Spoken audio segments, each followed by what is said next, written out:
Baik, Assalamualaikum warahmatullahi wabarakatuh. Perkenalkan, nama saya Rizky Eswandayani dengan NIM 401119071. Di sini saya akan mempresentasikan salah satu materi dalam fikih muamalah kontemporer, yaitu Bursa Berjangka Jakarta. Baik, Bursa Berjangka Jakarta atau dalam bahasa Inggris disebut dengan Jakarta Future Exchange atau disingkat BJJ atau JFX adalah suatu badan bursa berjangka pertama di Indonesia yang berdiri pada tanggal 19 Agustus 1999 dengan berlandaskan untuk membawa manfaat bagi dunia bisnis dan sebagai sarana lindung nilai. Untuk landasan hukumnya sendiri, BJJ berlandaskan hukum yaitu Undang-Undang Nomor 10 Tahun 2011. Dan untuk kepengawasannya dinaungi oleh Badan Pengawas Perdagangan Berjangka Komoditi atau BAPPETI. Selanjutnya, tujuan dan fungsi dari BJJ atau JFX. Yang pertama adalah tujuan. Tujuannya adalah mengurangi resiko dari fluktuasi atau pergerakan harga suatu komoditas. Dan selain itu, penemuan harga dan pemindahan resiko. Untuk fungsinya sendiri, BJJ atau JFX ini berfungsi sebagai menyediakan fasilitas bagi para anggotanya untuk bertransaksi kontrak berjangka berdasarkan harga yang ditentukan melalui interaksi yang efisien berdasarkan permintaan dan penawaran dalam sistem perdagangan elektronis, seperti itu. Baik, selanjutnya adalah keanggotaan dari BJJ sendiri. Nah, keanggotaan ataupun anggota dari BJJ ini terdiri dari 4.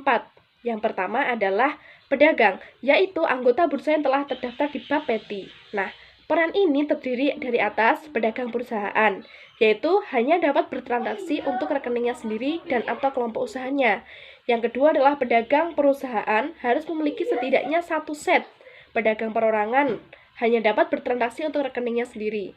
Nah, dan pedagang perorangan harus memiliki set atau menyewa minimal satu set, seperti itu. Anggota yang kedua yaitu adalah pialang, yaitu anggota bursa berbentuk badan usaha, perusahaan, dan telah mendapatkan izin dari BAPPETI. Nah, pialang ini boleh menerima amanat dari nasabah. Sebagai tambahan, pialang harus memiliki satu set.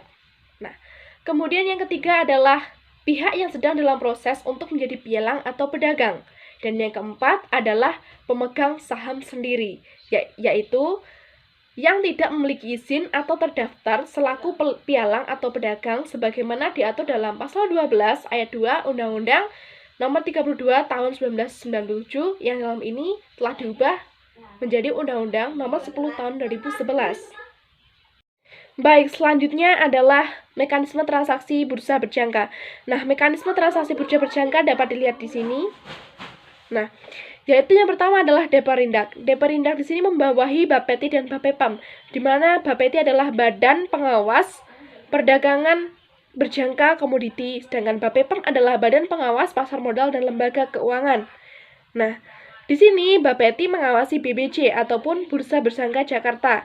Bursa Berjangka Jakarta di sini mendapatkan nasabahnya, yaitu bisa jadi dari bursa luar negeri yang kemudian nasabah ini akan masuk ke dalam pialang berjangka, di mana pialang ini untuk menjadi perusahaan atau badan usaha pialang harus mendapat izin dari BAPPETI.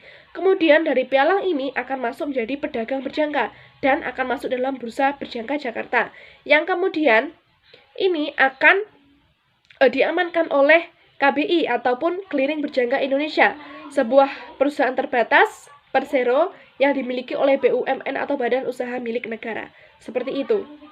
Dalam bursa berjangka Jakarta sendiri terdapat beberapa dasar hukum. Namun di sini yang perlu digarisbawahi yaitu dasar hukum yang berprinsip syariah dan dasar hukum dari negara. Untuk dasar hukum bersifat konstitusi ataupun dari negara di sini yaitu dalam Undang-Undang Nomor 10 Tahun 2011 atas perubahan Undang-Undang Nomor 32 Tahun 1997 tentang perdagangan berjangka komoditi. Selain itu juga terdapat dalam Fatwa Dewan Syariah Nasional Nomor 82/DSN MUI/8/2011 tentang perdagangan komoditi berdasarkan prinsip syariah di bursa komoditi. Menurut Ricky Liverlianto dalam bukunya Komoditi Investasi Paling Prospektif menyatakan bahwasannya PT Bursa Berjangka adalah PT Bursa Berjangka pertama di Indonesia yang menyelenggarakan kontrak investasi berjangka. Dalam perspektif Islam, seperti yang dikatakan oleh Fatum dalam jurnalnya, di dalam jurnal Asyirah Setelah Internet, yang menyatakan bahwasannya perdagangan berjangka komoditi di sini masih menimbulkan persoalan. Persoalan di sini timbul dikarenakan objek perjanjian dan kontrak pada saat kontrak ditutup di sini belum ada. Jadi di sini menimbulkan persoalan dan masih menjadi perdebatan antar para ulama ataupun menjadi perdebatan para tokoh. Namun, seperti yang dikatakan oleh Syamsul Anwar, berdasarkan kajian terhadap fikih klasik berkesimpulan bahwa kontrak berjangka bila dilihat dari perspektif pandangan mayoritas ulama klasik, mau tidak mau harus dipandang tidak sah, karena kontrak itu dibuat terhadap objek yang belum ada. Seperti itu.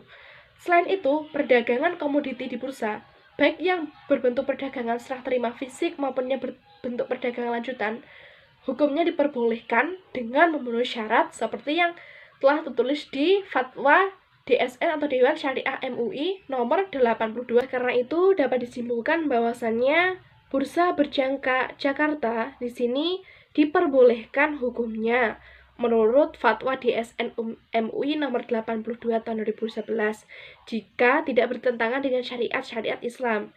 Dan di sini bursa berjangka Jakarta di sini merupakan suatu bentuk lembaga perekonomian yang sangat diperlukan di masa modern seperti saat ini, dikarenakan dengan banyaknya ragam ekonomi dan pasar bebas, juga dengan adanya ekonomi global seperti yang kita rasakan saat ini, maka bursa berjangka Jakarta diharapkan untuk mampu meningkatkan perekonomian masyarakat di Indonesia dalam hal komoditi, baik berupa emas, timah, maupun komoditi pertanian yang lainnya.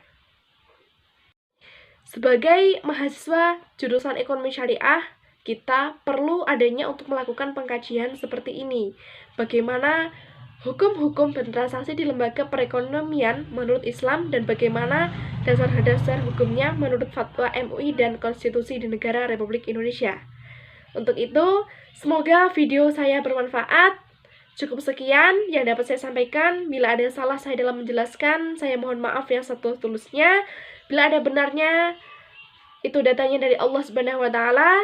Semoga bermanfaat. Wallahu muwaffiq ila aqwamit thoriq. Wassalamualaikum warahmatullahi wabarakatuh.